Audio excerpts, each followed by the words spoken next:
Bien, muchachos, continuamos. Habíamos estado comentando hace un momento acerca de las características del conocimiento y como lo sabes, los conocimientos son objetivos, necesarios, universales y fundamentados. Ahora, estos conocimientos se pueden clasificar de la siguiente manera. Como lo ves acá, según el sujeto, según cómo es el objeto, según la experiencia, según el nivel. Es muy sencillo, no es gran cosa. Por ejemplo, si yo digo la pizarra es verde, es un conocimiento también. Ahora, ¿cómo sabemos que la pizarra es verde? ¿Por razón o por sentidos? A ver, por sentidos. Y por tanto, ¿cómo se llama ese conocimiento? ¿Racional o sensorial? Sensorial, porque es un conocimiento que parte de los sentidos. Eso es todo. Los seres humanos básicamente para conocer tenemos dos facultades, la razón y los sentidos. Nada más. Por ejemplo, os digo, ¿qué calor hace? ¿No es cierto? Claro, hace mucho calor ahorita en este salón. ¿Es un conocimiento o no? Sí. ¿Pero qué será? ¿Racional o sensorial? Sensorial porque empleo los sentidos. Me hago entender. Digo, la naranja es amarilla. Con una naranja, es medio amarillita. Ya, la naranja es amarilla. ¿Conocimiento o no? Sí. ¿Racional o sensorial? Sensorial porque veo la naranja. Ajá, fácil. Pero si yo digo 2 más 2, 4, ¿sensorial o racional? Ah, racional. 2 más 2, 4. Conocimiento racional porque emplea la razón. Muy sencillo, ¿no es cierto o no? Entonces, los conocimientos de la aritmética, por ejemplo. Claro, 3 por 3, 9. ¿Sensorial o racional? Racional. El conocimiento que se basa en la percepción, obviamente sensorial. Entonces, tienes que acá que el conocimiento sensorial, la percepción sensible. Conocimiento racional, conceptos, juicios y razonamientos. Pero también uno puede hacer otra clasificación. Por ejemplo, si uno dice de nuevo, verde, ¿cierto? Ya. Uno se demora para saber que esto es verde, o sea, te demoras en analizar, no. Solamente mira, verde, profe, o no es así. Entonces, este conocimiento, si bien es cierto, es sensorial, también se le llama intuitivo. ¿Cómo se le llama? Intuitivo.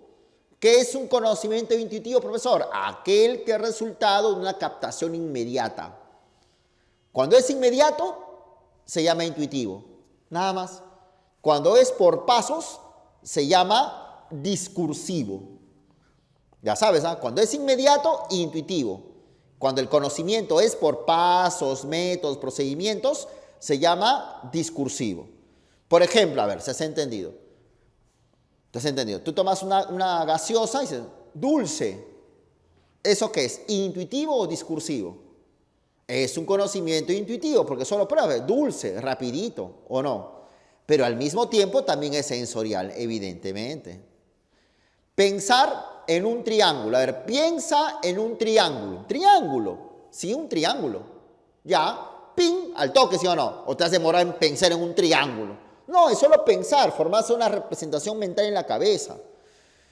Y por tanto, ¿qué es? ¿Discursivo o intuitivo? Ajá, muy bien, intuitivo, porque es al toque. Esa es la idea, esa es la idea. Que tú sepas geometría. Geometría, así que sepas geometría. ¿Te parece que es intuitivo? O sea, ¿es al toque, inmediato? No, o es por pasos. Por pasos, ¿qué es? Discursivo. Esa es la idea. Saber geometría es discursivo. Saber cocinar arroz con pollo, ¿qué es? ¿Intuitivo o discursivo? Discursivo porque es por pasos, por métodos. Entonces, un conocimiento intuitivo, por ejemplo, el conocimiento de un triángulo, ¿no? El conocimiento de que esto es verde. ¿De qué estamos hablando? ¿De que el objeto es complejo o es simple? Si hablamos de verde, si hablamos de triángulo, ¿el objeto cómo es? ¿Complejo o simple? Simple, ¿no? Porque es uno más, verde. Pero saber geometría es simple o es complejo. Ajá, saber geometría es complejo, profe. Y por tanto es propio de un conocimiento ¿qué? ¿Intuitivo o discursivo? Discursivo. Claro, esa es la cuestión. Cuando el objeto es complejo, uno emplea pasos, métodos para aprenderlo, estableciendo de ese modo conocimientos discursivos.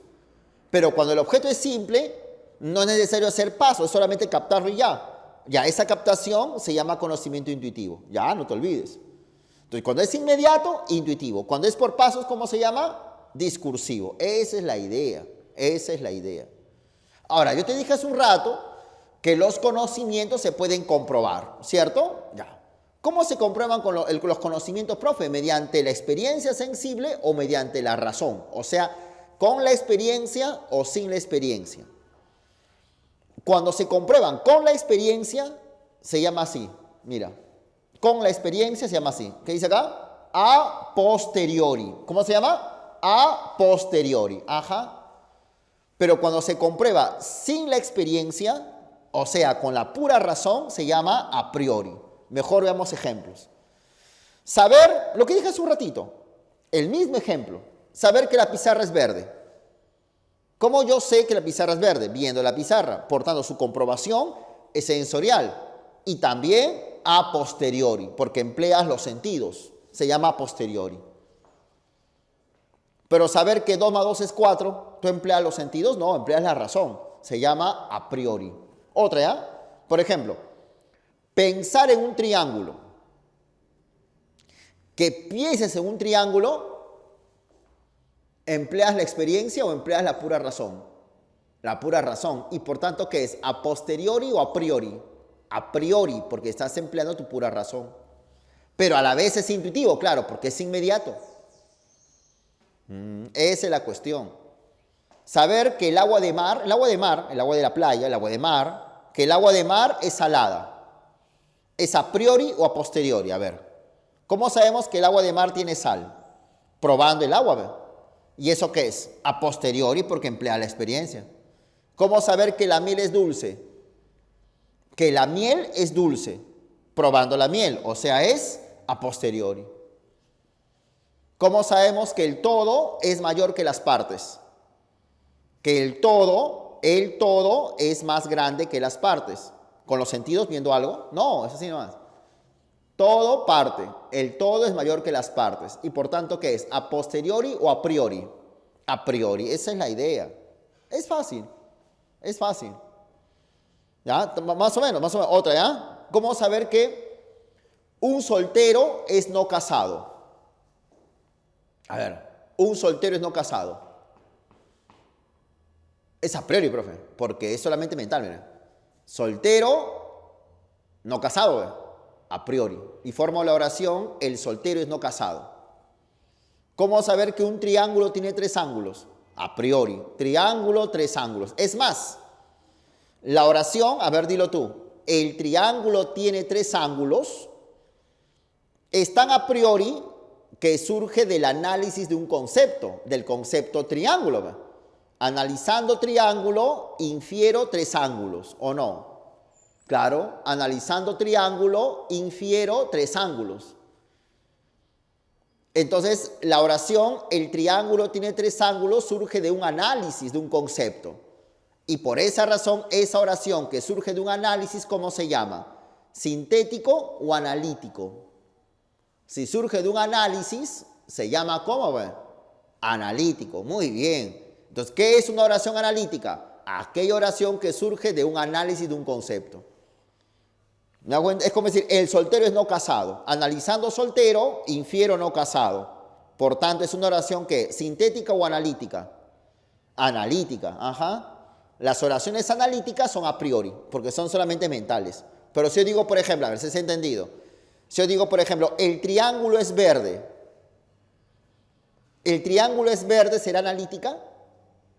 No, porque analizando triángulo deduzco verde, saco verde de triángulo, no. Verde, papito, es un concepto que como tú lo entiendes se agrega a triángulo, que se le pone a triángulo. Entonces, en la oración, el triángulo es verde, encontramos 2 conceptos independientes, el concepto triángulo y el concepto verde, que se sintetizan en la oración, el triángulo es verde. Y por tanto, esa oración, el triángulo es verde, no es analítica. ¿Cómo crees que se llama? Sintética, claro, porque surge de una síntesis. Y cuando hay una síntesis, hay una división o una reunión. A ver, dilo. Cuando hay una síntesis hay una reunión. Y cuando hay una reunión hay una disminución de información o un aumento de información. Así como tú reúnes 3 y 2 formando 5, cuando hay una reunión, ¿qué hay? ¿Una disminución o un aumento de información? Aumento de información. Por tanto, ¿cómo se llaman las oraciones que aumentan la información? ¿Sintéticas o analíticas? Sintéticas, muy bien. Muy bien. Las oraciones analíticas, ¿qué son? ¿A posteriori o a priori? A priori. A ver, ¿se ha entendido tu pregunta? A ver, otra pregunta. Si yo digo, por ejemplo, el soltero tiene 20 años. El soltero tiene 20 años. ¿Eso qué es? ¿Esa oración qué es? ¿Sintética o analítica? El soltero tiene 20 años, profe, es sintética, porque 20 años no surge de soltero. Ajá. Yo digo, el carnívoro es animal pequeño. El carnívoro es animal pequeño. ¿Qué es? ¿Sintética o analítica? Es sintética, claro, porque animal pequeño no sale de carnívoro. Pero si yo digo, el carnívoro come carne, el carnívoro come carne, ¿qué es, hijo? Ajá, muy bien. Esa sí es analítica, evidentemente, profesor, evidentemente. ¿Ya? Muy bien. De ahí volvemos con esas oraciones que son bien chéveres. Entonces ya sabes, según el sujeto, los conocimientos pueden ser sensoriales o pueden ser racionales. Vamos a repasar. Según el objeto, son intuitivos cuando son inmediatos, son discursivos a través de procedimientos. Por ejemplo, la ciencia es intuitiva o discursiva. La ciencia, la geometría, la biología, la aritmética, ¿qué es? Discursiva porque son procedimientos. A priori es cuando se comprueba el conocimiento utilizando la razón, sin la experiencia. A posteriori es cuando se comprueba o se valida el conocimiento con la experiencia. Esta clasificación también se llama según su validez, ya nunca te olvides. Pero también está esto, mira. Aquí están los conocimientos de la vida diaria. Saber barrer, limpiar el cuarto, saber qué movilidad te lleva a tu centro de estudios, saber dónde queda tu casa, saber el nombre, yo me llamo Martín, ¿no es cierto? Ya, saber el nombre de cada uno se llama conocimiento espontáneo. La ciencia, obviamente, tiene su especificación y la filosofía también. Pero, profesor, ¿qué diferencia hay entre, por ejemplo, saber medicina, y muchos de ustedes van a ser médicos, que es así, ¿no es cierto o no? Científico, y saber barrer el cuarto, barrer, que es un conocimiento espontáneo. Claro, profesor, medicina es más difícil, sí, seguro, pero hay una diferencia un poco más, digamos, importante. Es que uno, aunque suene redundante esto, ¿no? Uno aprende a barrer el cuarto barriendo, en la práctica misma. Uno aprende a lavar la ropa lavando la ropa, ¿o no? Uno aprende a cocinar cocinando. De seguro muchos de nosotros hemos ayudado a mamá en la cocina. Y así, en práctica, quemando el arroz, hemos aprendido a hacer arroz, ¿o no? ¿O no es así? Ensuciando las cosas, hemos aprendido a cocinar. Quizás cuando uno ha lavado la ropa, le ha hecho un montón de lejía, tu pantalón jean quedó manchado de blanco, ¿no es cierto? Ya, pero así poco a poco, con errores, has aprendido a lavar la ropa. Y sabes que la lejía no se echa bastante a la ropa ni directamente, porque lo blanqueas. Entonces, los conocimientos espontáneos lo aprendes en la vida diaria de forma práctica, de forma inmediata, de forma empírica y sin mayor orden. Por eso esa sistemática, sin mayor orden. En cambio, la ciencia no la aprendes de frente a practicar. Nadie va de frente al hospital a cortar a la gente para operar y de esa manera se hace médico. No, eso es un crimen, profesor. ¿O no? No, como si quiero ser médico, ¿a dónde opero? No, pues, ¿qué es esto? Uno aprende a ser médico yendo a la facultad de medicina, estudiando varios años, leyendo libros, con un plan de estudios. O sea, la ciencia es no solo selectiva, porque estudia una parte de la realidad, la ciencia sigue un orden. Y la ciencia está organizada, es metódica y sistemática. Nadie puede hacer matemática, nadie puede hacer ingeniería como le venga la gana. Pero de seguro muchas mamitas o cada mamita tiene una forma peculiar de cocinar arroz con pollo. ¿O no es así?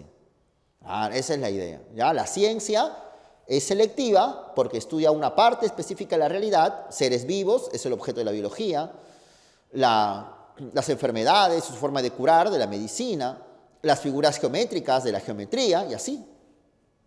La ciencia es metódica porque sigue pasos establecidos y es sistemática porque presenta un orden. Pero mientras que la ciencia es selectiva porque estudia aspectos específicos de la realidad, La filosofía es totalizadora, porque como ya lo sabemos, la filosofía nos ofrece una visión general del mundo. Nos habla de la realidad entera. Platón, el mundo entero es copia de un mundo ideal. Aristóteles, el mundo es natural y está compuesto de materia y de forma.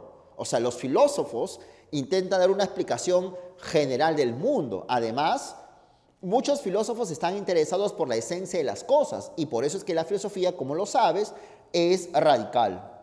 Estudia lo esencial, el aspecto básico, fundamental, el marxismo. Lo fundamental de una sociedad son las relaciones económicas, ya ese es ser radical. Y también la filosofía es trascendental, porque la filosofía busca trascender, ir más allá del ámbito empírico. Como dije hace un rato, decir que esto es verde es un conocimiento, pero es un conocimiento simple. Ahí todavía no hay filosofía, pero cuando el filósofo dice, de repente el verde es una apariencia, ¿qué habrá más allá de los colores? ¿Qué habrá más allá de los sonidos? Ya, eso es ser trascendental. Eso es ir más allá del ámbito empírico. Cuando San Agustín dice, el mundo fue creado por Dios, eso es ser trascendental, porque eso es ir más allá de lo que los ojos, lo que las manos nos dan. Entonces la filosofía es totalizadora, radical y trascendental. ¿De acuerdo? Y como ves acá, ya hace un rato estábamos comentando esto, ¿no? Esta distinción entre juicios analíticos y sintéticos, y además de los juicios sintéticos a priori, lo debemos al filósofo alemán Immanuel Kant. ¿Te acuerdas de Kant o no? ¿De qué época es Kant? A ver. De la Ilustración, claro. Kant es un filósofo ilustrado. Entonces Kant dice, los juicios, las oraciones se pueden clasificar de la siguiente manera. Hay juicios analíticos, y este ejemplo que he puesto acá es de Immanuel Kant, ya es de él mismo. Entonces, en un juicio analítico como el triángulo tiene 3 ángulos, ¿no es cierto? ¿Te acuerdas de ese caso, no? El triángulo tiene 3 ángulos, surge de un análisis de un concepto. Analizando el concepto triángulo, infiero 3 ángulos. ¿De acuerdo? Analizando cuerpo extenso, desde un átomo hasta un planeta, todo cuerpo es extenso. Es un juicio analítico. Al ser analítico es a priori, porque no necesito ver nada, ¿no? Triángulo, 3 ángulos, soltero, no casado. Todo mayor que las partes, es analítico, a priori. Y al ser a priori, sostiene Kant, es necesario y universal. O sea, la verdad no se puede contradecir. Recuerda que necesario significa no contradictorio. Tú no puedes decir, el triángulo no tiene 3 ángulos, porque sería una contradicción.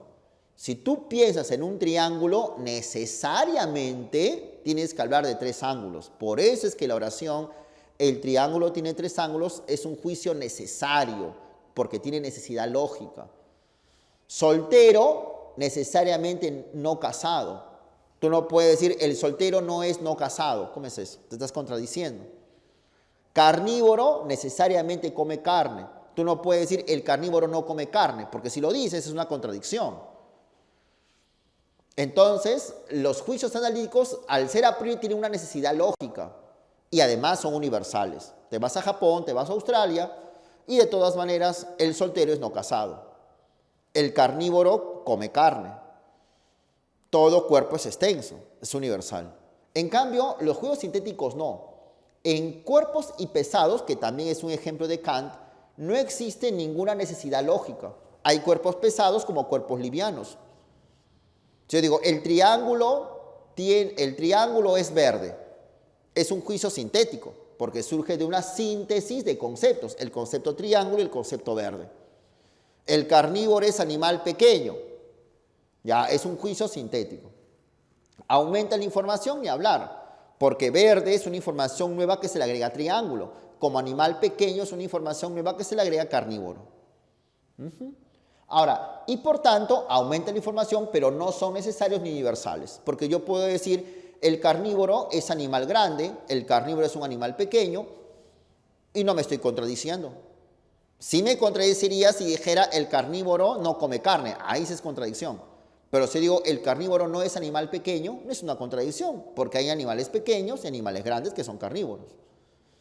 Esa es la idea. Ahora, ¿y esto para qué le sirvió a Kant?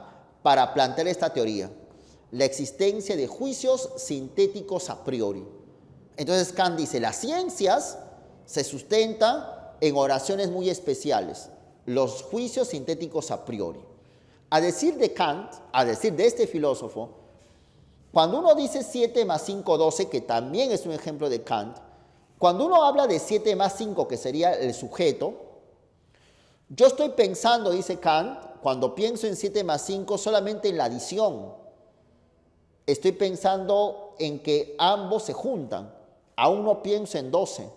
12 es un agregado que se le plantea a 7 más 5. 12 es algo nuevo que se agrega al sujeto, según Kant. Y por tanto tenemos una síntesis de carácter a priori, porque 7 más 5, 12. Otro ejemplo que pone Kant es en el campo de la geometría, es la línea recta es la distancia más corta entre dos puntos. La línea recta es la distancia más corta entre dos puntos. Ese es un juicio sintético a priori. ¿Por qué? Porque según Kant, el sujeto línea recta solo me indica una magnitud. Hay líneas rectas, líneas curvas, etc.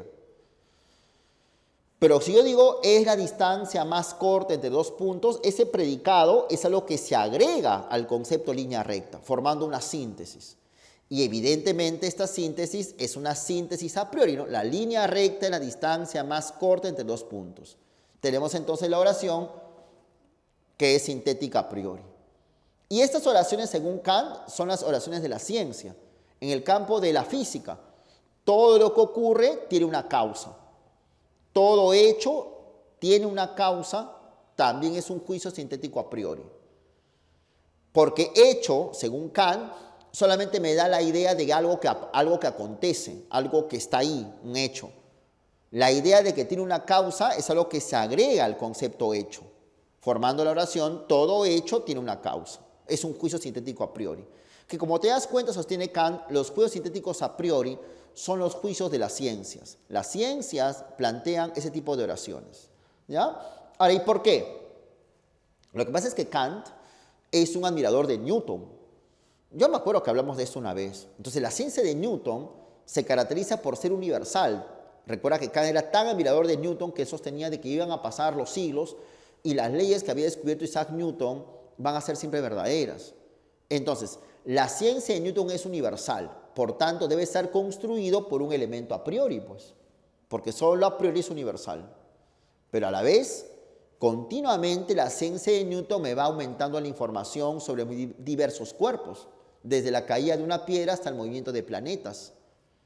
Lo que significa entonces de que debe haber un componente sintético que permita aumentar la información.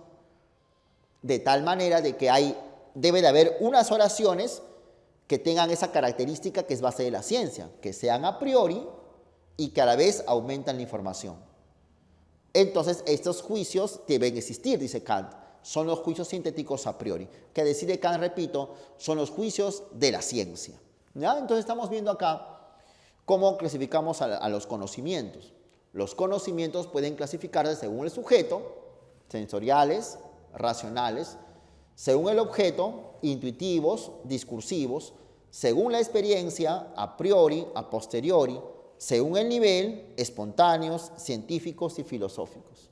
Y según Kant, los juicios se pueden clasificar en analíticos, ahí está, sintéticos, y los juicios sintéticos a priori, que son los juicios de la ciencia.